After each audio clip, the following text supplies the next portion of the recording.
I'm at this year's Airspace World in Lisbon, joined by colleagues from Aegis, here to reconnect with industry leaders from ATM world.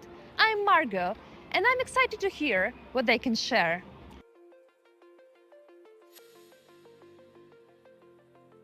The certification and the changes in the certification conformity assessment that the ANSPs are going through now.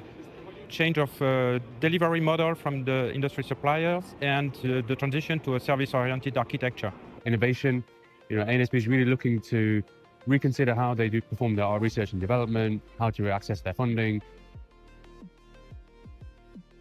Changes in regulatory landscape with significant new regulatory bodies becoming applicable recently and changing the way that the industry is going to work together.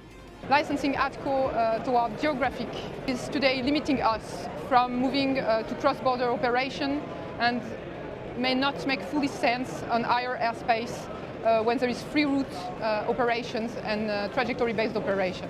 So we have to think about having licensing of ATCO per system instead of per geography. We also need to explain or be better explaining what data needs to be shared between all the parties, why it is needed and how it is to be used, and the benefit that this brings to the aviation system.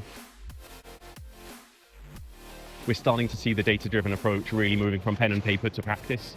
And I think it's really encouraging to see sort of like a topic we've been talking about over the past years, using data to support operational and strategic decision-making in ATM is really starting to move forward and to yield some tangible solutions. With the increased competition that we're seeing in the system supply market, moving from this really supply duopoly or oligopoly type market to more smaller suppliers coming in and really challenging these big suppliers to think differently. They're talking about service-oriented architecture, service-based operation, service-based delivery, and it's really challenging the market. And The awareness of all stakeholders that we need to move on and to change things from a technical and operational point of view to optimize use of the airspace, but also to go toward more digital and more sustainable aviation. Change will not happen without strong leadership in all organisations and at all levels, and a commitment towards a shared vision of the future, as well as incentivising the early movers and early adopters. Going to continue in these steps and that we're going to see a much more sustainable industry. I'm hoping that all of the interesting ideas and the demonstrators we're seeing are going to see the day that we're really going to sort of start shifting our focus towards sustainability again, and that we're going to be able to start seeing some interesting use cases and start making some really good business cases to supporting a decarbonisation of the aviation industry through tangible ATM actions. The market evolve is towards more integration, whether it's an integration of systems provided by the industry suppliers, or whether it's also in the way that operations are managed with drones and higher airspace operation, merging in some way with air traffic management and conventional aviation to become a unified way of managing the traffic under a single concept of operation.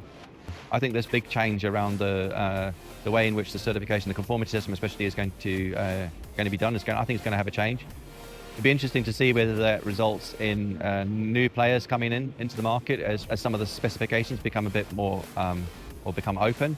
And as we move towards this more service-orientated architecture, what that really means in terms of the provision of cloud-based services or changes within ANSPs or a bit more of that dynamic.